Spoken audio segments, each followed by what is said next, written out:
Hope I am audible.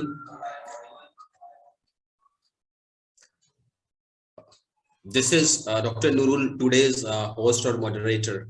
Am I audible to the respectable audience? Hope I am audible.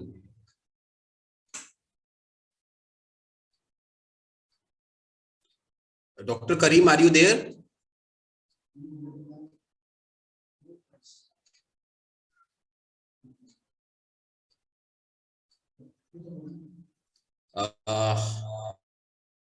Am I audible? Okay. So now it's dot 11. I'll wait for another 2-3 minutes. Let other people join in the meeting. So we have already 15 respectable attendees already joined with us.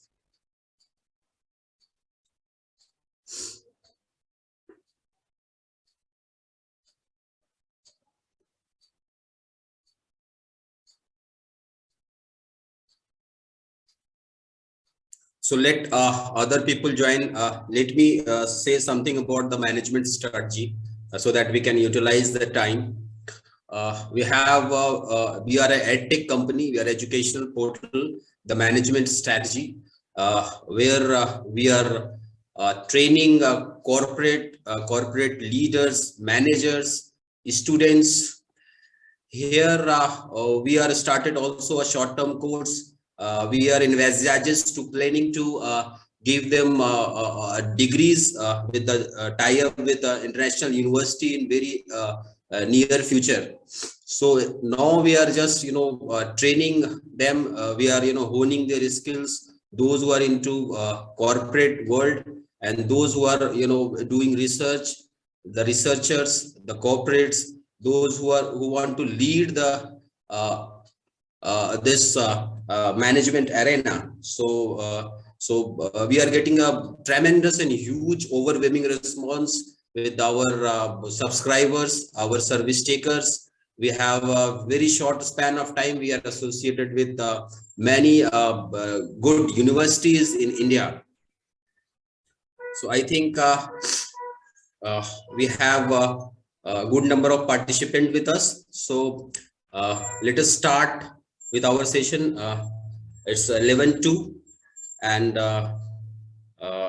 we have say more than 10 attendees there apart from our speakers and all. So good morning all. This is Dr. Nurul, your host today, a moderator. I am not from the management field. I am from a medical field, but I am into management for last 1 decade. I don't have a formal education in management, but I am closely watching the management, and I am doing research and also that's why I am associated with this management strategy, and I am I'm heading marketing division of the management strategies. So today I'll take you through two personalities because we have a long session of 90 minutes where I'm sure we have a very good speakers with her. We have two very good days in the past. We have went through all basics of research methodology and the basic of SPSS. We have a very two good speakers. We have experienced Mr. Rasul and Mr. Matolia, who did a wonderful presentation in last 2 days, and now we are in the third day where we have a very distinguished guest, Dr. Sarfaraz Karim. So before we start, I'll just give you I'll introduce you to personalities. One personality is we have Lee Cronbach. You will very soon you will learn about who have given the coefficient of alpha. So Lee Cronbach is a kid of a silk merchant, and while he was of age 5, he was tested for his IQ, and his IQ score was a tremendous 200. And then he entered into school. He graduated in a school in just 14 years, and after that, due to his financial constraints, he not able to continue his studies, and he entered into a school as a teacher. He taught. He was teaching mathematics and chemistry, and slowly he progressed himself, and he become a psychological educationist, and he have given a wonderful test that, psychological testing, the measurement, and that is very famous. In 1951, he have given a one good research paper where he coined the term the alpha. We have known it as a Cronbach's alpha, and will very shortly you will learn what the Cronbach's alpha, and through which we are testing the reliability. So the other distinguished personality whom I introduce is Dr. Sarfaraz Karim. Very shortly you will just before giving an introduction, that he is a international faculty, he's a trainer, he is an entrepreneur, and he is a leader. Before going into the detail, you will very shortly will see 2-3 terms like consistency, reliability, and stability. So in our if you talk about the speaker of Dr. Sarfaraz Karim, he is very reliable. How you see that reliability comes that he is associated with one of the best institutions in the India, the Aligarh Muslim University, from where he started his career. And then he went to the Jamia Hamdard University, which is again very famous and very prestigious in academics, where he did his masters of business administration. After that he have did his PhD, and then he qualified the NET. So this shows how reliable he is. And so far as the consistency is concerned, he is throughout in his he started his career with the banking, and then he entered into the academics. He have teaching in India, in multiple countries, in South African countries, in Afghanistan and all. He is from as a banking, as well as he have handled administration in one of the university in Afghanistan. So he is continuously his teaching and training the management students for last 1 decade, and he has a very good experience. His expertise area is strategy, leadership, and the marketing. These are his forte, and he is have a very tremendous research he has published more than 10 papers. And now he is associated with one of the management college, which is based in Jharkhand, in the Bokaro. Is a Guru Gobind Singh Technical University, where he is associate professor over there. He is also the academic director of the management strategy. He is now guiding 10 PG students who are doing their masters in business administration, and he's also guiding 5 PhD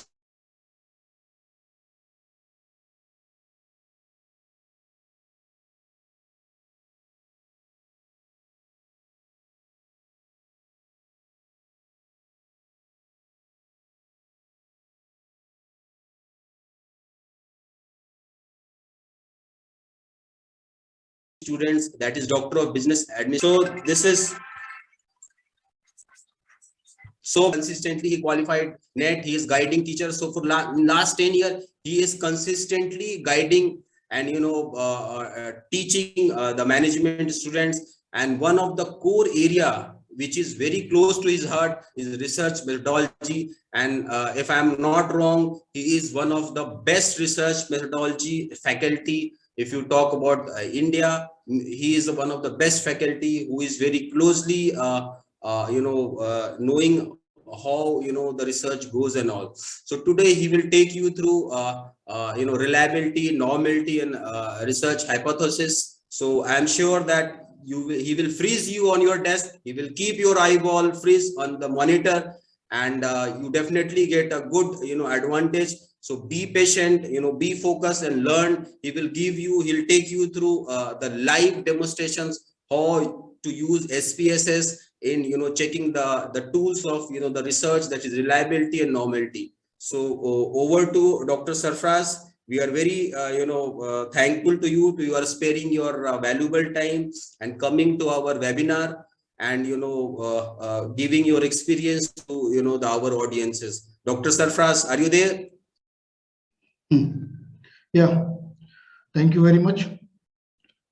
Thank you very much for your nice introduction. I don't know how much I'm deserving for that one, but anyhow, let me share my screen for today. I believe that I can, you people can see my screen right now. Yeah, so if I'm not wrong, my screen is visible to everyone now, and I'm also audible to all of you. Yes, we can see. Yeah. So as you know, after the long introduction about myself and about my career span, now we are moving towards our third session. Today is the third day, third session. In last 2 days, as you people have gone through, they are the very interesting session. And now we are moving towards this what you called as the third session. In this third session, this is our main objective. These are our main objective. We are going through three main things. First, we are going to understand about the reliability of the instrument from the research point of view. Then we will go through the normality of data, parametric and non-parametric test, why these things are required, parametric and non-parametric test. And finally, our last objective for today is concept of hypothesis and hypothesis development. Means how we are developing the hypothesis, what is the meaning of hypothesis, what are the steps for developing the hypothesis. So first thing first, let us talk about the reliability. And with the help of examples, with the help of SPSS data, we are going to see how the reliability is there and what is the role of reliability over in the research and how we are using the Cronbach alpha for the reliability test. Okay, so first thing first, what is the meaning of reliability in research? Before coming to the research, what is the meaning of reliability in normal life? When we are talking about the reliability, it has two main key things. One is the stability and second one is the consistency. How much it thinks is reliable. Reliable in a sense, it must be a stable and consistency. Many of the book or almost all book of the research, there is one famous example is given. That is the weighing machine example. That example is saying that when there is a weighing machine and when you weight yourself to the weighing machine and suppose your weight is 80 kg and weighing machine is showing 80 kg at that moment of time. After some time, maybe after 2 hours, after 6 hours, after 10 hours, or within a 1 week, not after 1 year or 2 years, again you see the result. So almost same, 81, 79, 80, 80.5. So this type of things is called as consistency, stability. There is one more term which is always coming to the mind of a researcher and they are confused about that one. That is the validity. So don't be confused about the validity and reliability. They are not same, although they are related. For example, basically, when we are talking about the reliability, our two words must be there. One is stable, how much stable it is, and consistency, always giving the near or a close answer for that one. So that is there for that. Validity is what? Validity is truth. So synonyms for validity is truth. Means for what it is there to measure, it must do that one. If I will say from the book point of view, we can say the validity is degree to which a test or instrument measure. For what purpose it is there to measure, like kilogram. Kilogram is there for measuring the like fruits, vegetables like this one. Liter is there to measuring the liquid products. Kilometer is there to distance. So that is their validity to measure. That is their truth for that. But how much it is consistent? Again, I'm going to take you the same example of weighing machine. Suppose that weighing machine has the capacity of 100 kg. So up to the 100 kg, it is going to give you the right answer. But above 100 kg, if I will put some heavy, you can say the elephant over there, so it is not going to measure that one. It means it is reliable, but it may not be valid after one limit. So here, what I mean to say that in simple word, reliability is the consistency of your measurement instrument, and validity is the truth for your instrument for which you are going to measure for that. So here, two things we should remember. One is the stability and one is the consistency. Next thing is that type of reliability, because we are focusing today about the reliability. So I'm not going to focus about the validity and its type and its measurement, but at least we should know valid means the truth, the real or actual instrument to be measured, and reliability is how much it is going to close to the consistency and stability. Normally, when we are talking about the types of reliability, there are these three main types of reliability: test, retest.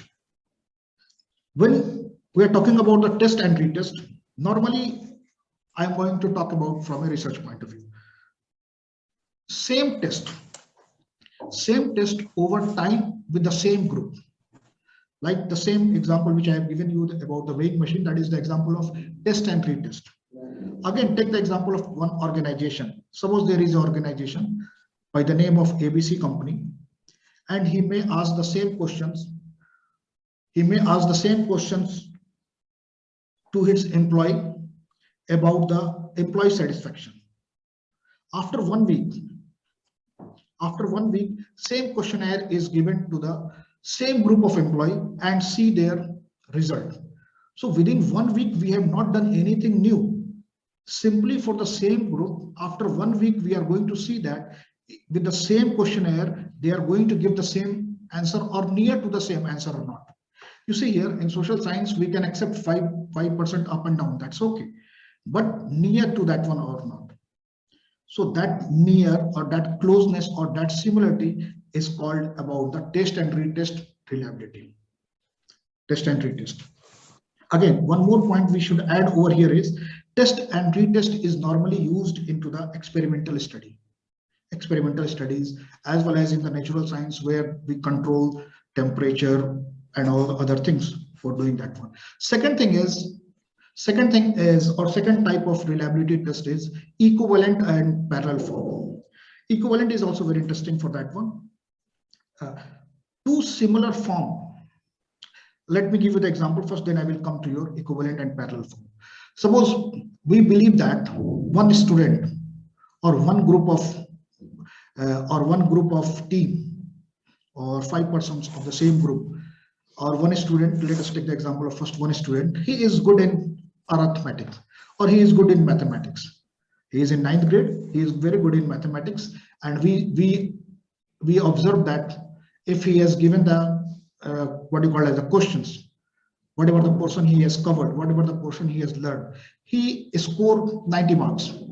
So next time with the same type of questions, not the same, but the similar type of questions from the same book or from the similar type of examples we are giving, then again he is going to score the same, or 91 or 89, something like that. This is called as equivalent or parallel form. Math score in two similar tests by the same student. In first one, we are going to use after over time with the red one. And third one is the internal consistency. Under internal consistency, we have first split half. Split half is basically what to do in the split half. Divide the questions on equal half basis. Suppose we have 20 questions. Divide them in equal half, first half and second half, or odd number questions at one place, even number questions at other place. Give to the different what to call as a respondent. See the answer. Both questions have some similarities. Both questions have some correlation. Some correlation means half of the questions and second half of the questions must have some correlation, some relationship. So we can say that all our 20 questions have the reliability. How we can divide it? We can divide on the basis of odd even. We can divide on the basis of positive and negative. We can divide on the basis of equal half, like this one. Our last one, and which one is the main concern for today, is about the Cronch-Batch alpha. Cronch-Batch alpha is the statistical instrument which is going to give us tell us about our what type of consistency is there in our instrument. Normally for the survey we are using the questionnaire. So for that one, internal consistency reliability test is there. So branch batch alpha, there is one table which we should remember for that one. If our alpha value is equal to and more than 0.9, or of course below 1, it means my questionnaire or my instrument is excellent. Second one, if it is between 0.9 to 0.8, we can say that instrument or that group of questions for that variable is good. 0.8 to 0.7, acceptable. 0.7 to 0.6, questionable, but not rejected. Questionable. We can see it. We can again go and look at it, but we cannot disapprove it. Questionable. 0.6 to 0.5, it is considered as poor. Reconstruct it, redevelop it, go and see it again. Below 0.5, if the reliability is coming for branch batch alpha, not acceptable at all. You have to be developed again for this one. So this is the table for your branch batch alpha. Normally, when you used to see that, if your questionnaire or if your answer in the variables, we will see with the help of some actual examples which some student has conducted under my guidance. I will show you that one. So here, as you can see here about the branch batch alpha is most common measure of internal consistency. We have the external consistency and internal reliability. Normally for our instrument, we are using this instrument branch batch alpha. It is most commonly used when you have the multiple Likert questions. Yes, that is also one of the important point. When we have the Likert questions in a sense, we have the 1 to 5 skills, 1 to 7 skills, 1 to 10 skills. If this type of are there, then we are using this one. Like I have one SAP file. Let me open that SAP file. SAP file means it is the extension of a spaces file. And whenever you are saving your file, it is going for that one. So there is a file with the name of job satisfaction. Then it will be more easy to understand. Now, I believe that you can see this SAP file in front of you. Is it visible to everyone? This spaces file, data file. Now, with the help of this spaces file, I am going to tell you about the, if somebody will confirm me through chat box that this is one is visible, this spaces file is visible, then it will be grateful.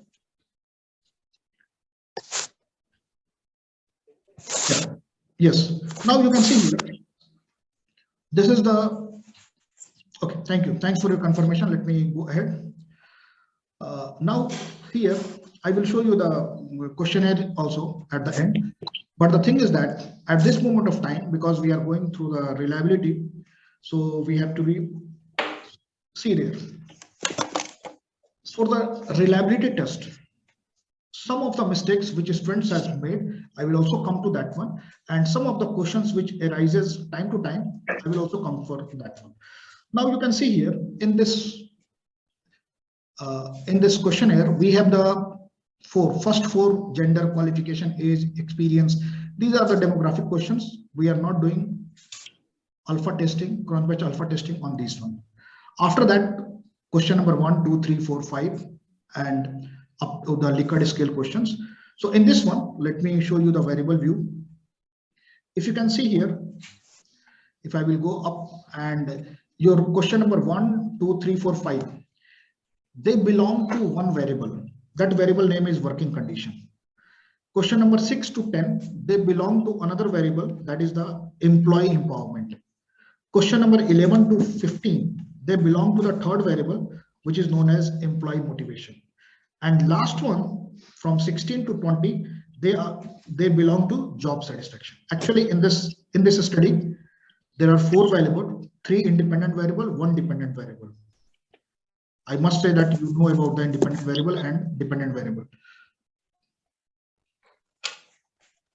Yeah, so you can see here, question number 1 to 5 is belong to one variable, and so like that one. Why I am telling you about these things? Because normally students making mistake that they will keep all the variables together, all the liquid variable together and do the reliability test. Please don't do this. If we have only one variable and 20 constructs are there, 20 questions are there, well and good, no issue. But if we have different variables, like in this case, we have 4 different variables. All variables have 5 constructs, all variables have 5 questions.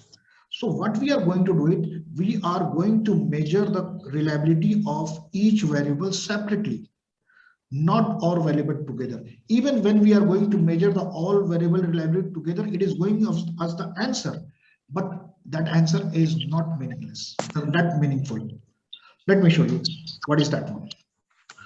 First, how we are going to do this one. We have to go to analyze. I will repeat that step also. Analyze, then we will go to the scale, reliability analysis. Under reset it, under reliability statistics, as I told you, like suppose you have taken all this from here till 20.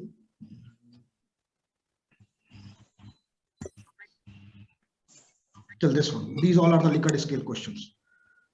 Suppose you have taken these all 20 questions and you will just go to the statistics. You will see that, okay, cancel it. And then alpha is there. You will just simply click on that one and you will see result is 0.896. You are very happy. Like my cron patch alpha is above 0.8. Now it is acceptable, very good. No, please don't do these things if you have more than one variable and you have different construct. Every variable you have to be measure reliability separately. Then how you see here result is there. Because we are using the spaces doesn't know whether you are using the one variable or 5 variable. Whatever the things you have given, he is giving you the answer. So what we have to do is actually we have to go to analyze, go to scale, reliability analysis, make it reset. First you will take from here to here, means how many questions you have, like 1, 2, 3, 4, 5. Good. So these 5 questions belong to, you can see here, question number 1, question number 2, question number 3, question number 4, question number 5. These 5 questions belong to my first variable, which is working condition. Then go to statistics. Here again, I will tell you one thing. Do this part also. Scale if item deleted. Check this one also. Don't forget to check it this one because it will give you some more insight. Then click on continue. This is my 5 construct, my 5 questions to single variable. Now alpha is selected, then click on OK. Now you can see here the result for this 5 variable. The result for this 5 variable is 0.681. Don't be afraid. It's okay. 0.681 item 5. Now, before coming to interpretation of this result, let me show you here. Like one thing. Okay, result is not visible. Okay, just give me 1 second. Thank you, Dr. Noor, to saying this one. Now, is it visible? Output window is visible to everyone. Output window is visible. Yeah, thanks. Now you can see here.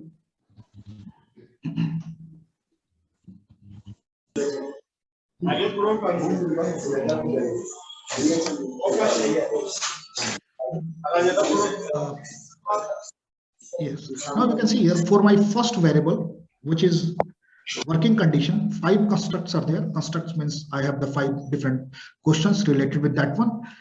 Now this one is 0.681. If you remember in our table of reliability, this may comes under the questionnaire. This may comes under the questionnaire. But the thing is that let us see how much are the score for each questions. Like suppose my first question is, you are satisfied with your organization technical environment. Cronpatch alpha, if this item is deleted, means if I drop this item, the Cronpatch alpha will 0.663. It means it is not going to increase my Cronpatch alpha. That's why I put this numbers over there. this option item total of statistics. So you can see for all 5 questions 0.612, 0.613, 0.666 means if I will in yeah. Now what happened for my first one, you may think that why this thing is coming. So here you are not going to reject. Wait.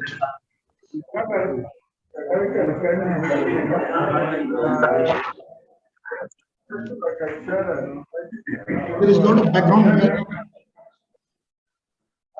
Just give me 1 minute.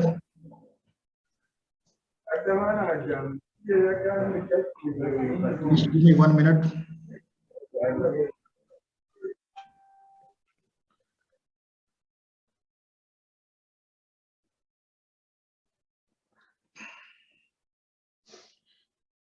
Yeah, now I believe it is okay. Now it is okay. Yeah. Now you can see here, I will repeat these things. Now you can see here in my first one, in my first variable, 5 items, 0.681. In that case, what can be the reasons why this thing is there? There may be the reason that your constructs are somewhere it is weak. It may be the reason that maybe you have selected very less sample size. There may be the reason, but still, if you believe that if I will drop any one of my questions, it is not going to increase my Cronbach alpha, then in that case, accept this 0.681. Questionable is there, but it is not about the rejection. Correct? Let us go to the second construct for that one, second variable. Again, I'm going to the analyze. Again, scale, reliability analysis. Now I will reset. Now I'm going to take from the question number 6 to question number 10. Now you can see here 6. I'm going to say this one. Question number 6, 7, 8, 9, 10. I will take this one. Let me check. Yes, question number 6, 7, 8, 9, 10. These 5 questions belong to my second variable, employee empowerment. Again, I'm going to click on statistics, scale if item deleted, then click on continue. Then alpha is by default it is there, let it be there, then click on OK. Now for my second variable, where the 5 items are there, 5 questions are there, value of Cronbach alpha is 0.788. Acceptable, well enough, good enough.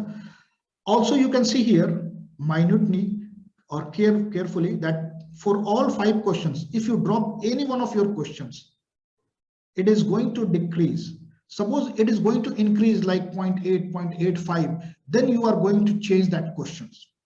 Then your Cronbach alpha value will increase. But in this case, if I will drop my first questions, it will decrease to 0.749. If I drop my second question, it will decrease to, and my actual Cronbach alpha for all 5 items is 0.788, which is near to 0.8. So I am going to accept these things as it is. So next one is for the third variable.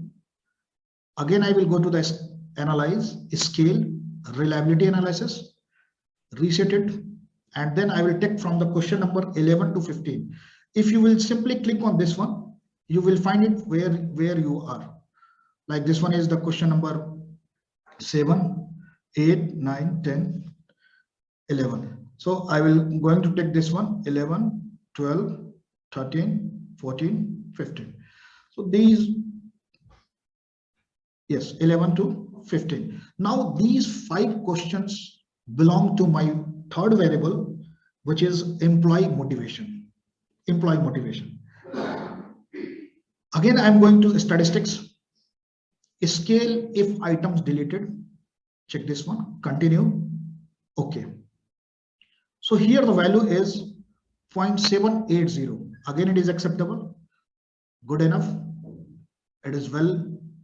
And also you can see if any one of the questions you drop from these variables, your score except this one 0.793 is above 0.780. So but it is also not going to give you more, maybe only the statement wise it is there, otherwise it is good, except this one. Then let us go to the final one, from question number 16 to 20. Again, analyze, scale, reliability analysis, then reset it, and finally,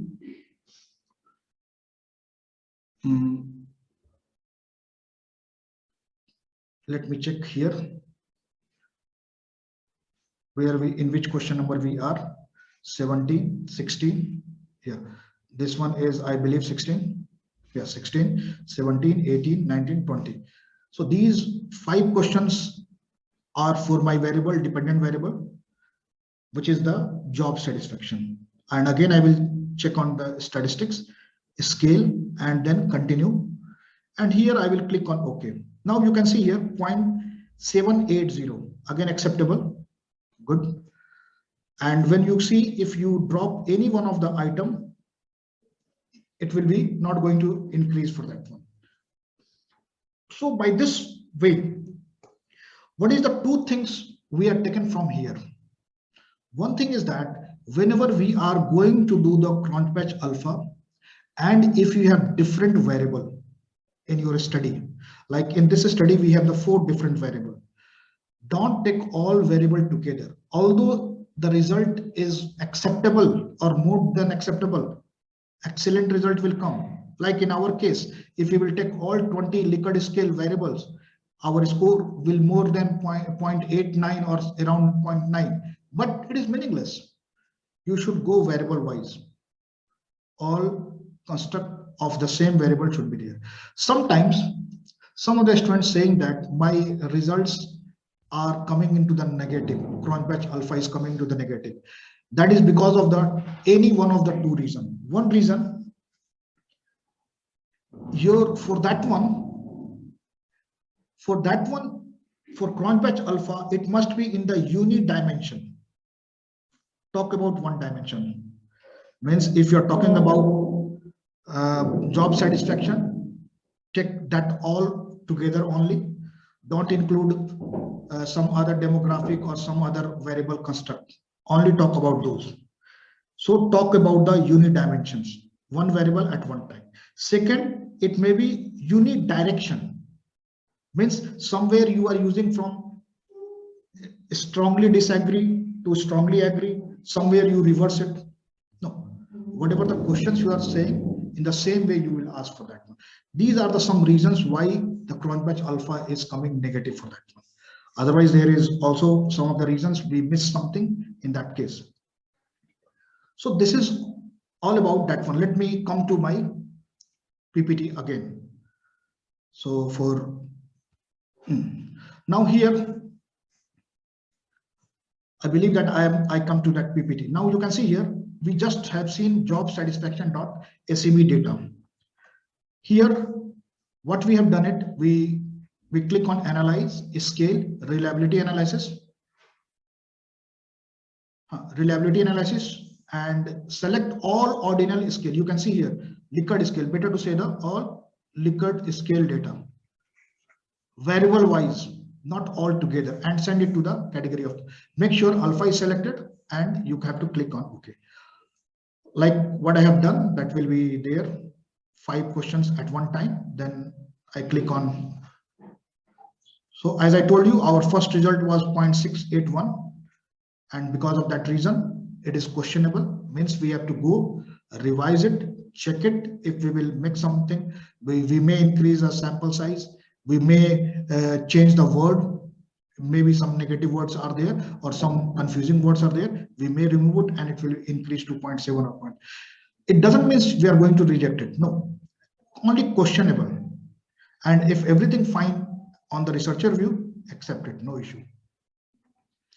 So that was the practical session on reliability with spaces. So that this one. And if you people have any questions, please keep it there. We will take that at the end. Now we are moving to our second thing, which is called as normality of the data.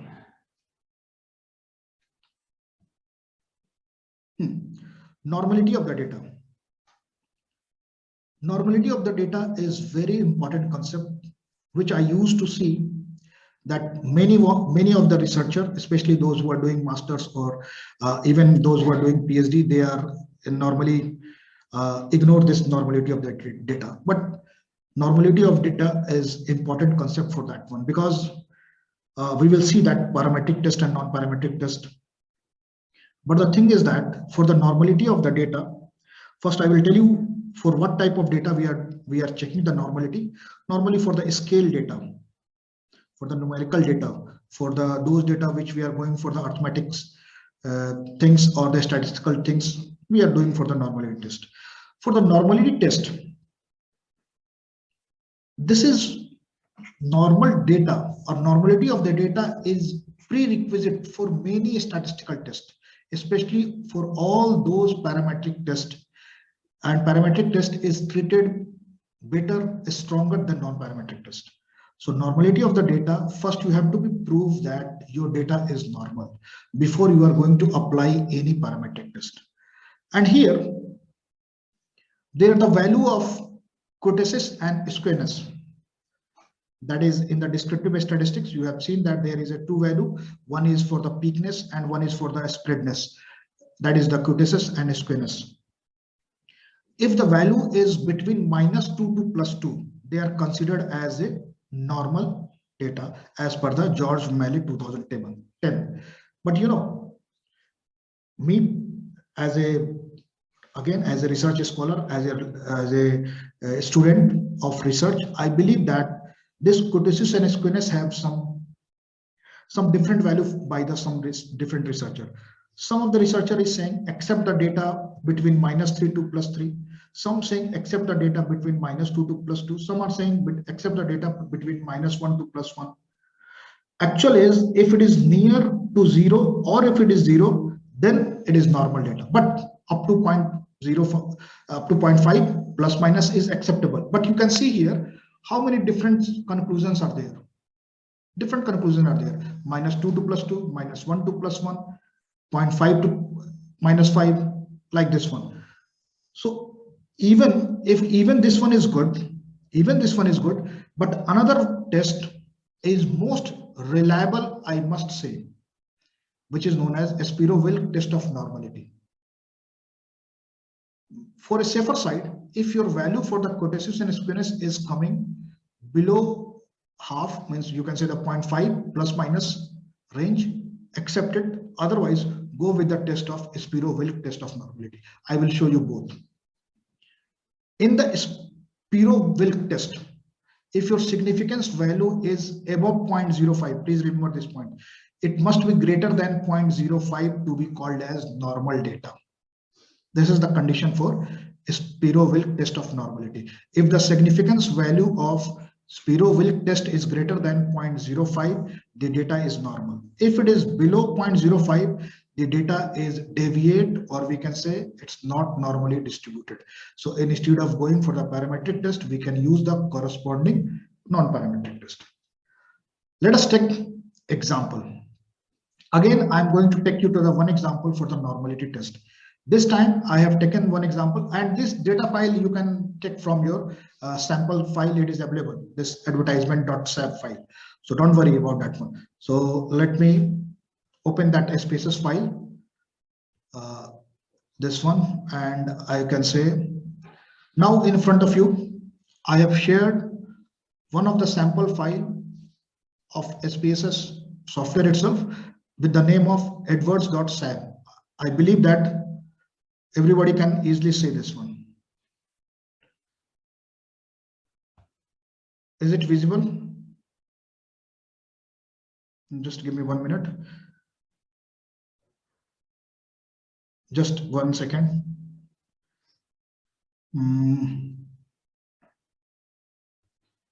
Yeah. Now I think it is visible to everyone. There is two variables. One is advertisement and one is sales. Yes. Now you can see here how we can do this normality test for that one. We have to go to analyze, descriptive statistics. I'm talking about the normality test. Then click on explore. take both of your variable, means for whom you are going to test the normality. Both of you can see here, it is the scale data. Then click on dependent variable. Don't click here and there, just put both of them into the, then click on plot. Uncheck stem and leaf, click here none.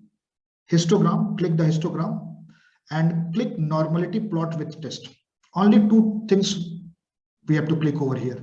One is histogram and one is the normality plot with test. Correct? Then we can continue over here. Let me repeat this steps again. We have two variables, advertisement and sales, on which we are going to see whether these are distributed normally or not.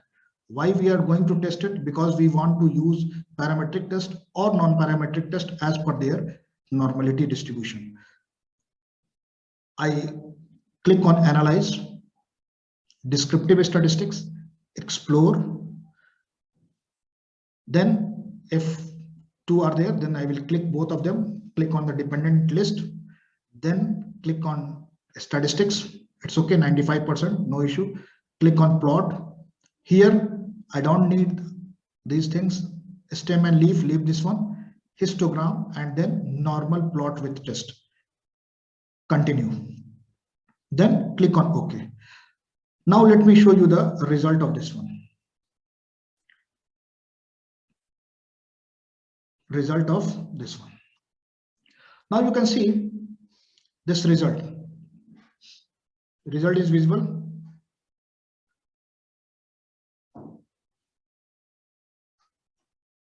Am I audible? Yeah, result is visible. Thank you. Now you can see that in the output, first thing which you can see here is, you can see here is the descriptive statistics. Here, these all things like mean, median, mode, standard deviation, variance, minimum range, all these things are the part of your. And one more thing, just for your knowledge, if you want to learn more about all these things and you are confused about something, suppose you are confused about the standard deviation, what is that one? Double click on this one. It will open the different window and there it will give you the complete description of what the standard deviation is all about. Correct? And then here, where we are interested over here, like see here, squareness is minus 0.121 and kurtosis is also minus 1307. That is okay, very close to the 0 or near to the 0, because up to 1 plus. Here again, if you that is for the advertisement spending. Detailed sales, what is the value of kurtosis and squareness? Minus 0.690 and minus 0.745. Again, it is near to the 0. But as I'm saying that many scholar has given the various range, so please come to this one. Now you can see the test of normality for the case test, Kolmogorov-Shaprivon or case test. In short, we can say case test. You can see here the significance value. Significance value of advertisement spending data is 0.079, which is above 0.05. It means it is simply, we can say the data is normally distributed. Again, for the second data, 0.068, again it is above 0.05. It means both of my scale data, advertisement spending and detracted sales are normally distributed. So in that case, the test which we are going to perform, we can take the parametric test. What you will do it, you can simply right click on it, copy it and paste over there and then perform your parametric test. So that's why this normality is required. That's why this normality test is required for that one. This is the test of normality. Correct? So again, let me move to my slides. I believe that now I am on my slides for that one. So the data which I've shown to you is advert.sab, which you can find it in your that one. Then you can click on analyze, descriptive statistics, explore. Then we can select as per our, like in our case, there is only 2 variables. Then normality test, you can see here, this is the way how we perform. Both of them we can send over there through the explore window. Then stem and leaf, we can click on histogram, normality plot. This is the value which I have shown you. This is the value of advertisement expenditure, which is close to the 0, or you can say in the range of -1 to +1.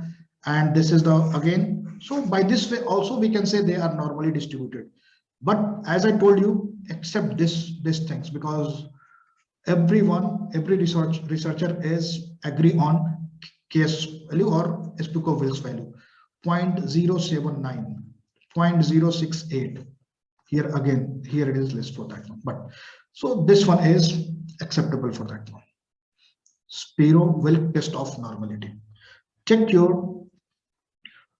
Now this is the things we can see from the above table that the sales and advertisement are normally distributed. How do we know this? If the significance value of the Sphero test is greater than 0.05, the data is normal. If it is below than 0.05, we can say the data is not normally distributed. Again, if you can see here, one of the example, here you can say the significance value of 4 of the variable of given some book of like that one, 0.05 for that one, 0.55. So they are equal to or 0 to above 0.4. So here we can say they are the normally distributed data. Now, why we are discussing this normality or normal distributed data? Because of this reason, because of this parametric and non-parametric test reason. What exactly parametric and non-parametrics? By this one table you can easily understand. One thing we always prefer, or our first preference for the inferential statistics, where we are going to test the test of significance, or where we are going to test our hypothesis, or where we are going to see the relationship, or whether we are going to use the relationship between 2 variables. Our first preference will always be the parametric test. If not, then we can go to the correspond of parametric test, that is non-parametric test. Why it is strong? Because for the parametric test, the first assumptions or first condition is it should be distributed normally. That's why we have done this much of exercise just 5 or 10 minutes before. Because for non-parametric test, any type of data you can use for non-parametric test. But if your data is normal, always go with the parametric test.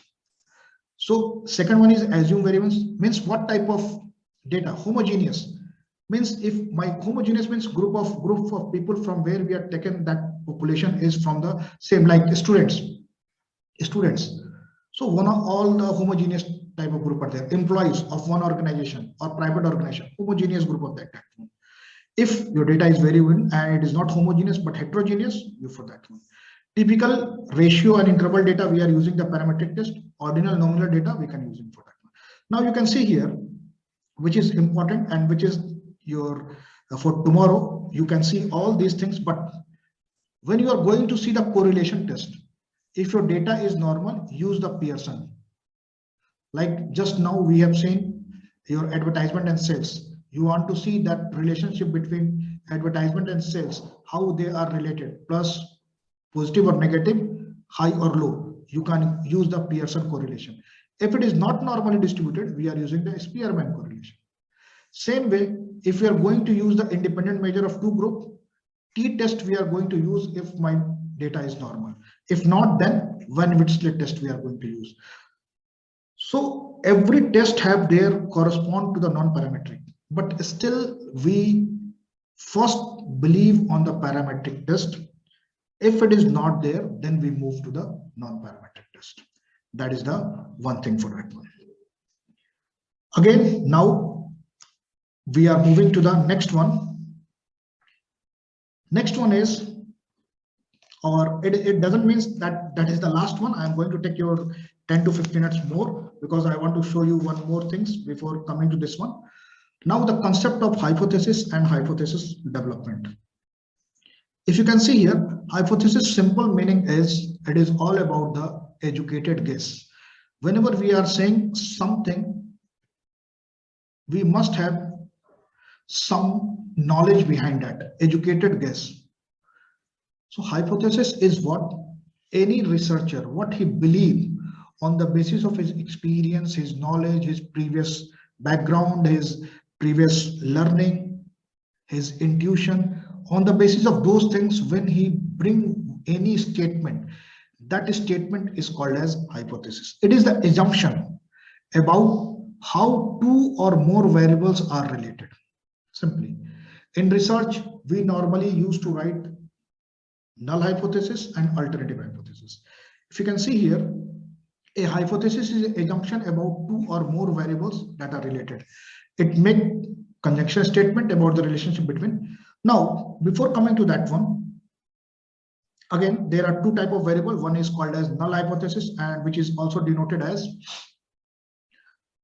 what you call as the H0, and alternative hypothesis H1 or H alpha. Somewhere you will find it H alpha or HA. Alternative hypothesis is your testable hypothesis. Null hypothesis means there is no relationship between two variables, or there is an insignificance relationship between two or more variables. And alternative hypothesis is just reverse. Here you can see some of the example. There is no differences in officers in level of commitment in my organization. Means there is no differences. That is the null hypothesis. H1, just opposite to that one, officers in my organization have higher than average level of commitment. Higher than average level of commitment. This is the alternative hypothesis, and also this is the testable hypothesis. Again, by seeing these things, I remember one thing. Hypothesis can be directional and non-directional. Suppose you believe that gender, female has more IQ level than male. Suppose this is your hypothesis. First, you will write like H0. There is no difference between IQ level among gender and means IQ level among male and female. That is your null hypothesis. After that, you are writing alternative hypothesis. There is a higher level of IQ level in female than male. It means you are giving a direction. Whenever you are using the term like positive, negative, greater than, less than, higher, shorter, it means you are giving a direction. That type of hypothesis is called as a directional hypothesis. And when you are simply writing, there is a significance difference. It may be high or it may be low. There may be a relationship between advertisement and sales. It may be high or low. We will test it. So in that case, we are called it as the non-directional. Like, let us go to the second example. H0. There is no significance difference between male education and female education. There is a significance difference between male education and female education. We are not saying high or low, male educations are more or female educations are more. We are simply saying, so it is non-directional. So like this way, we can say that hypothesis is like this. Now, there is one more important thing which I would like to share with you people before coming to the end of this session. And that one is that may be very helpful for you. That's why I bring for this one. This not only bring the conclusion for today's session, but also it will give you the idea to how to develop for that. This is one of the research conducted by my students. So I can take these things to show you. Now you can see here the example. I believe that my Word file is visible to everyone. Word file is visible to everyone. Yes. Now you can see here, this is the title for that one. This is the title. Okay.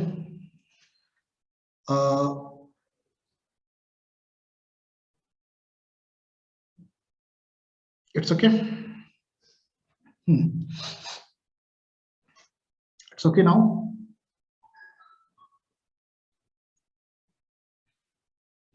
Now you can see Now you can see the title, Factors Influencing Employee Job Satisfaction in NGO Sector. The same examples for which we have conducted the just some test over there.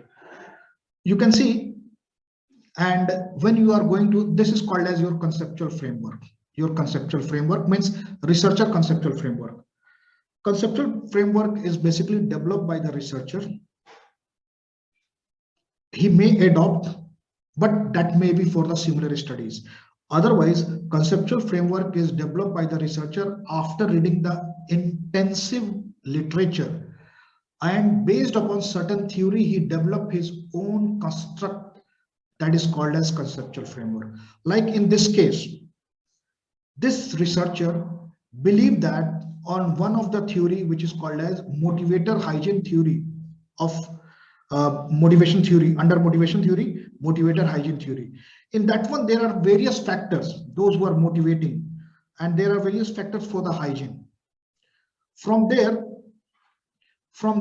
he, as per his area of study, he saying that I will work on 3 variables: working condition, employee empowerment, employee motivation. It doesn't mean there are no other factors. Other factors are also there. But for his study, for his organization selected area, and with the support of theories, he has selected 3 variables, because we know students, PhD scholars, we have the limited numbers of time, 1 year, 2 year to conduct. So we cannot take all the factors. Those he believed that, or those he think that these are the most relevant for my study, for my organization, he has selected for that one. So 3 independent variable: working condition, employee empowerment, employee motivation, and 1 dependent variable, employee job satisfaction. So like this way, these are the 4 personal information or demographic information like gender, higher qualification, age, working experience. For the frequency, we can see these are the numbers. After that, you can see here his first variable, working condition. You can see the unidirection: very satisfied, unsatisfied, neutral, satisfied, very satisfied. Then 5 questions are there with the working condition. 5 questions are there with the employee empowerment. 5 question is there with the employee motivation, and then 5 question is there with the job satisfaction. So 20 questions are there on the Likert scale basis, and that Likert scale we can test for the reliability, for the normality we have to take for the scale data, and then some yes no question is there, like that one. So after that, let me show you, this is his reliability, the same reliability which we have find. Reliability statistics, his reliability for the job satisfaction, the same 0.780, working condition 0.681. This may be questionable, but as I told you, if you believe that if you drop any questions, it is not going to increase, or if you change your words, it may increase for that one, or if you increase your sample size, it may increase. Otherwise, all 3 are very much acceptable. Interpretation is also there. Now you can see H1, H2, and H3. Hypothesis 1, hypothesis 2, hypothesis 3. Normally, in some of the institutions, they are saying that write both null hypothesis and alternative hypothesis. We used to say that write only testable, your alternative hypothesis. We understand their reverse is the null hypothesis. So his hypothesis is as simple like that. Working condition has a significant effect on employee job satisfaction. Then employee empowerment has a significant effect on employee job satisfaction, and employee motivation has a significant effect of employee job satisfaction. So before coming to the end, let me give you one more thing for your more detail going for that one. There is one site with this site name. If you go to this site, because especially for the master's students, developing a questionnaire is not an easy task. It may be you think that variable are there, I will develop the questions. Again, you may face problem in your reliability. So there is one more thing, this website. If you go to this website, let me come to this website. Let me copy this link, and I will show you. I just simply share this one. Are you able to see my Google Chrome? Now I just paste that website link over that one. Yes. Now, adaptation is good when you believe that I am not able to construct the actual number of what you call as the questions or like that one. So in that case, you can visit to this site, write your variable name. There are more number of already tested question will come. You can give the reference to him, you can cite his name, and you can adopt that questionnaire. No issue on that one. It is taking time, but this website is giving you this many facilities for that one. Means let me wait for 1 or 2 more minutes. Meanwhile, you can write your questions, but this thing is that where they can ask about the, like you see here, it came. Now in the search, it is written that, like, I will write my variable, like suppose my variable is intention. Okay, intention means customer intention or intention to buy. So let me search this variable, intention.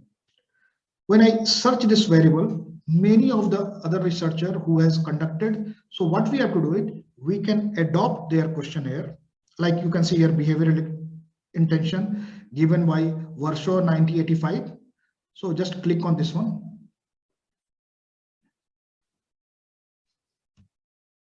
You can go down variable. You can see here, these are the items, these are the questions under the variable intention. These many questions are there. You can adopt these questions for your research as well.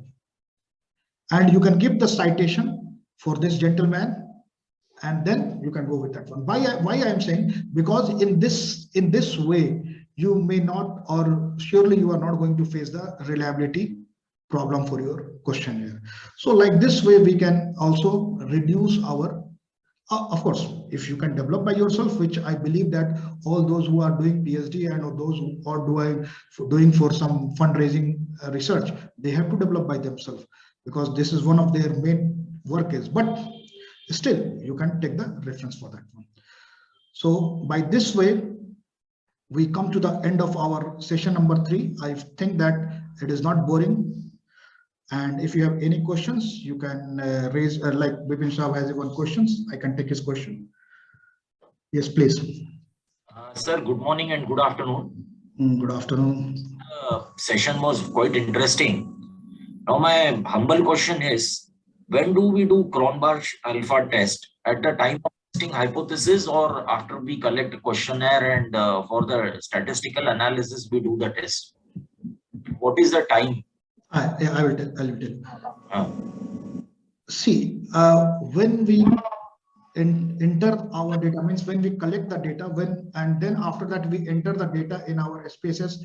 After that, means after doing the descriptive statistics, now we are going to test about the reliability.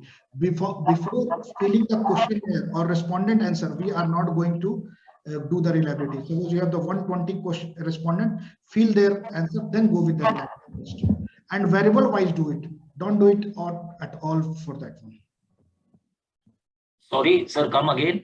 Yeah, I'm saying that when we collect the data from our respondent. Acha. So at that time we do for the entire questionnaire or selective? No, for the entire questionnaire. We must enter the data. Data must be entered over there before going for the reliability test. Not only but data must be entered. Acha. Then only reliability test. Yesterday, one of the participants was asking how to enter into the system. Suddenly I came across this thing. There is a survey monkey where the participants questionnaire, the answers can be put on this. The survey monkey is a software sort of a thing. So your answers are posted. You get the ready-made data of the question and answer, if I'm not mistaken. And to that extent, survey monkey is being utilized by many researchers. Yeah, Survey Monkey is also there, and also you can see there are the various things, and even if there is time permit, we can also tell you how to enter into that. Okay, so That's it. Thank you, sir. Thank you very much. Yeah, Dr. Bashir. Yes, Dr. Sarfaraz. A very good morning from Ethiopia. Yeah, very good morning. I'm very sorry. Yesterday I was a little bit busy with diaspora conference. I was not attending yesterday's program. So I hope you have already recorded it. But I have one question related about today's session. You explain about the question how the researcher can framework the questionnaires, and then a little bit miss that one. Can we get any research topics that we can just doing from our websites, or how would you a little bit explain about that one? Yeah, Dr. Bashir, the thing is that being a researcher, either we are going to explore something new. In that case, we don't need for that one. We may explore through the interview for that one. But various times we are using the same type of variables, which is done or taken by the various other researcher. So those variables which is already tested, those construct those questions which is already proven by the reliability. So it is for the safer hand to use that thing. But again, we have to see that the questions are also valid means if we cannot take the questions of 50-year-old, we cannot take the questions for Africa to the Asia. So we have to see the environment as well as the era as well as the year for which we are going to take, and then we can take. Otherwise, for the PhD scholars, I again saying it is always good to develop his own questions, test it for the 50 respondent, and then see the reliability. Where it is less, change it, or if there is any negative or positive statement, make it into the all positive. That will be better for that one. Thank you, Doctor. Thank you. Hope you will share all the recorded data. Yeah, see here for recording, we will give the YouTube link. And for PPT, we will share with all the participants for that one. Likert scale is ordinal. Basically, we are going for the ordinal because why Likert scale is most of the researcher believe it is ordinal, because we have the satisfaction level. But maybe if I am 90% satisfied and I click on highly satisfied, maybe somebody is 80% satisfied, he also click on highly satisfied. And maybe somebody is 95% satisfied and is saying only satisfied. So order is there, but that one is not equal for that one. That's why ordinal data, we prefer to be Likert scale in the ordinal data. Thank you, sir. Thank you very much. Thank you. Thank you.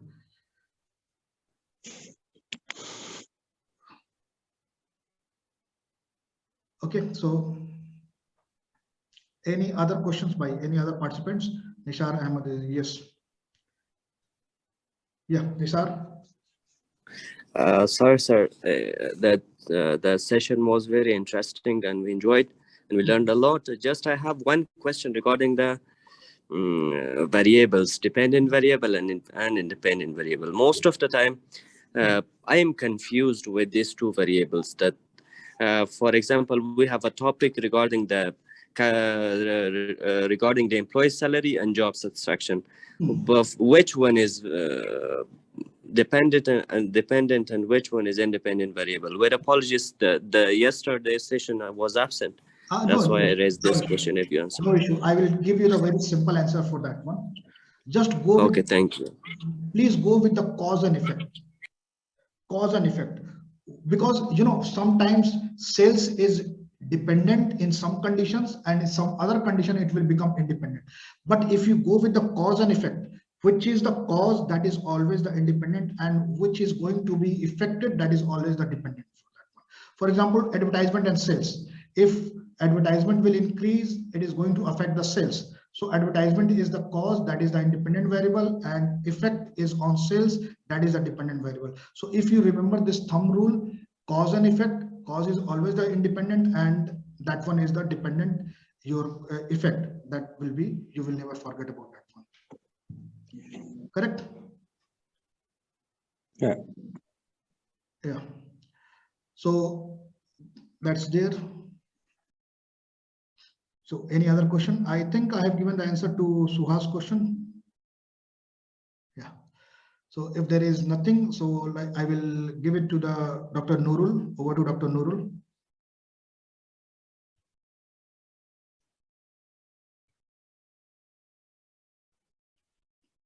If he is there. Yeah.